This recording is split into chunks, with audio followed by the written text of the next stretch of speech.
O pior não é nem o barulho da notificação, é o silêncio. Aquela hora em que você posta uma foto, o algoritmo finge que nem te conhece, e o seu dia inteiro murcha só porque o termômetro da sua relevância resolveu estacionar no zero. Título: Autoestima medida em Likes, parte 1, roteiro. Você acorda, o sol ainda tá meio tímido na janela, e a primeira coisa que faz antes de abrir o olho direito é tatear o criado mudo atrás do retângulo luminoso. Não é alarme. É o polegar descobrindo o caminho da tela como quem tateia o pulso pra ver se ainda tá vivo. Aí você desbloqueia. Uma notificação vermelha. Alguém comentou. Alguém curtiu. Num raio de 3 segundos, antes de você lembrar em qual dia da semana a gente tá, o seu cérebro já terceirizou a régua do próprio valor para um algoritmo que roda em servidores que ficam a 3.000 quilômetros daqui. Se o número tá alto, o dia ganha um verniz de comédia romântica independente. Você pisa no chão sentindo que o seu corte de cabelo deu certo, que a sua postura tá elegante, que o universo conspira a seu favor. Se o número tá empacado, se a bolinha vermelha mofou nos 30 likes de sempre, o café com pão na chapa desce com gosto de poeira. Parece que a sua existência inteira murchou um pouquinho, como planta que esqueceu de regar. A gente vive hoje com a sensação incômoda de que só é de verdade se tiver testemunha digital.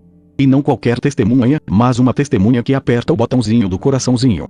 É exatamente a lógica daquele filme O Truman Show, sabe? O Jim Carrey vivendo numa cidadezinha perfeita que é, na verdade, um estúdio de TV gigantesco, onde cada passo dele é assistido por milhões de pessoas sentadas no sofá comendo pipoca. A diferença é que o Truman não sabia que era show. A gente sabe, assina o contrato todo dia de manhã, e ainda paga a conta de luz para manter o refletor aceso em cima da nossa própria cabeça. A gente virou o protagonista e o espectador do nosso próprio reality show Manambi. Só que o Truman tinha pelo menos a desculpa de ter sido colocado ali à força por um diretor megalomaníaco. A gente não. A gente mesmo monta o tripé na sala, ajeita a luz da janela, confere se o ângulo disfarça a olheira, sorri com os dentes meio travados e grita: barra inversa, olha eu aqui, eu existo, por favor, me dê um sinal de vida barra inversa. E o pior é que a gente não faz isso por megalomania ou porque quer virar famoso na internet. A gente faz porque bate um pavor silencioso de cair no limbo do esquecimento. Sabe aquela sensação de que, se você passar um dia inteiro sem postar nada, sem dar as caras, o mundo vai simplesmente esquecer que você respira? Como se a sua biografia sumisse do sistema. É um terror contemporâneo muito específico. A gente tem medo de ser irrelevante. E aí o like vira a moeda de troca mais barata e mais viciante do mercado da nossa própria autoimagem. O filósofo francês Jean Baudrillard falava lá atrás sobre a nossa obsessão por simulacros, por cópias que substituem a realidade original. Mas ele não podia imaginar que a gente ia criar um simulacro da nossa própria dignidade. A nossa autoestima deixou de ser uma relação interna, construída no silêncio dos nossos acertos e tropeços na vida real, e virou um painel de bolsa de valores. Caiu a cotação da sua foto de biquíni ou daquela frase reflexiva que você demorou 20 minutos para redigir. Pronto, o seu valor de mercado despencou. Você tá em baixa na bolsa da sua própria cabeça. O engraçado é que a gente sabe que é idiota. Todo mundo que tem um celular na mão sabe o quanto essa engrenagem é farsesca.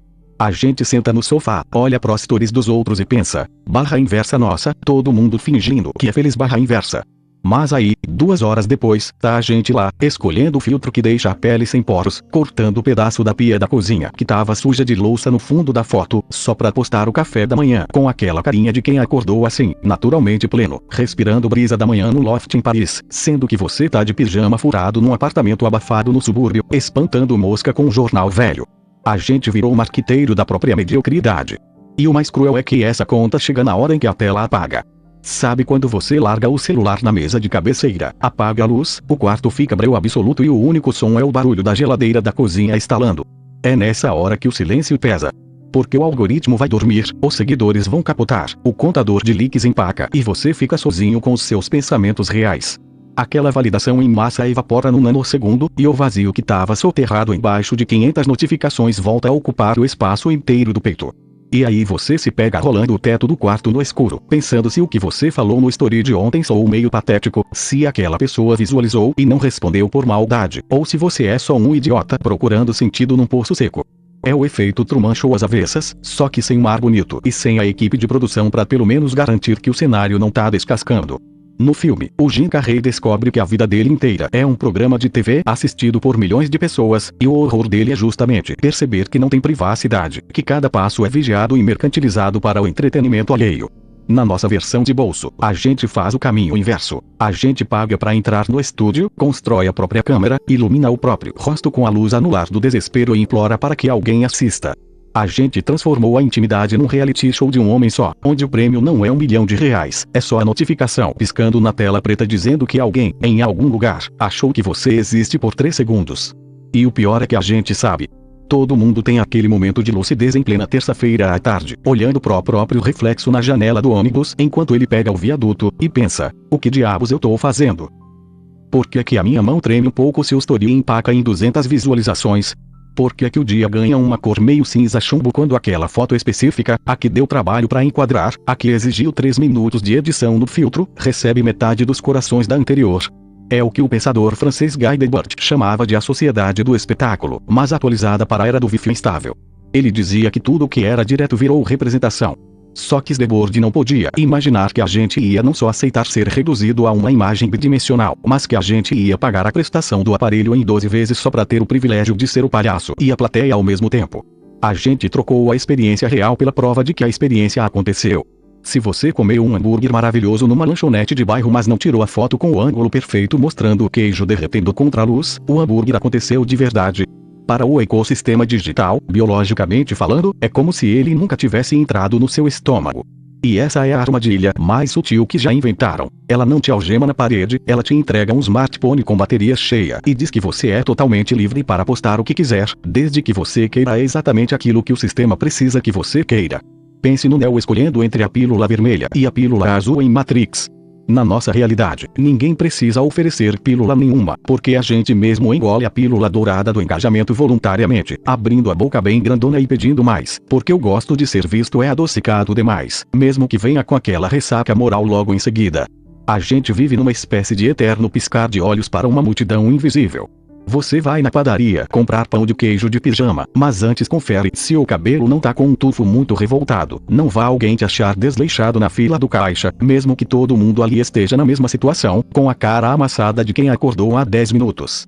A gente se tornou um juiz severo de si mesmo, olhando para o próprio cotidiano com a lente fria de quem avalia o desempenho de um concorrente de concurso público. E aí, quando o termômetro social oscila, a gente oscila junto. Se o número sobe, o dia rende, a postura melhora, a gente anda na rua pisando firme como se estivesse com trilha sonora própria. Se o número empaca, a alma murcha, a gente se recolhe, acha que o texto ficou bobo, que a blusa não combinava, que a vida inteira é um grande equívoco sem graça. É uma montanha russa emocional controlada por um algoritmo que não sabe quem você é, não se importa se você teve um dia ruim e que só quer saber se você vai continuar rolando a tela por mais 4 minutos antes de fechar os olhos. Mas a verdade nua e crua é que, por mais que a gente tente empacotar a vida no quadradinho perfeito de proporção 4x5, o mundo real continua aqui, teimoso, meio bagunçado, com a pia cheia de louça do almoço e o boleto que não veio por e-mail mas tá lá esperando. E quer saber?